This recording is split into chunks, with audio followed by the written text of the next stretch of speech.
En 2010, plusieurs photos dénudées, voire pornographiques de Cassie fuitent sur le net. Cassie et plusieurs autres stars féminines ont eu leur adresse Gmail hackée. Et comme tu t'en doutes, ça a énormément fait parler dans la presse et elle-même a d'ailleurs pris la parole à ce sujet. N'envoyez pas vos photos via email, vous pouvez vous faire hacker, etc.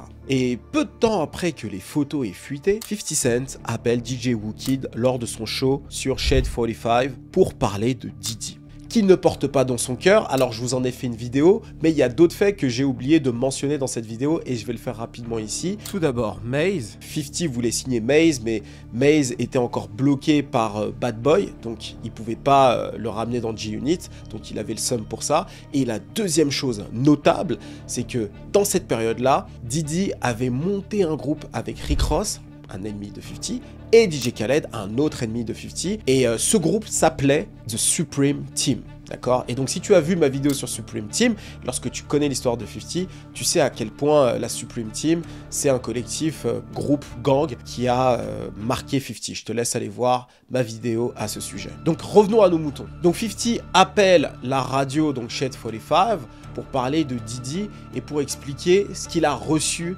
récemment. Et ce qu'il va révéler fait froid dans le dos. Matter of fact, they sent me the girl pictures, like pictures of this girl, like not the shit that y'all saw. Worse, way worse. Wow. Oh, you kidding me, huh? Like penetration pictures and Nah, come on, man. Donc 50 a en sa possession des photos de Cassie encore plus dégradantes que celles qu'on a vues. Et en fait, il décide d'appeler Diddy, malgré tout, pour lui dire ce qu'il a en sa possession. D'accord? Pour lui prévenir tout simplement que voilà, il y a ça qui peut fuiter. the nigga I said, yo, you fucking with this girl, like you like her like that?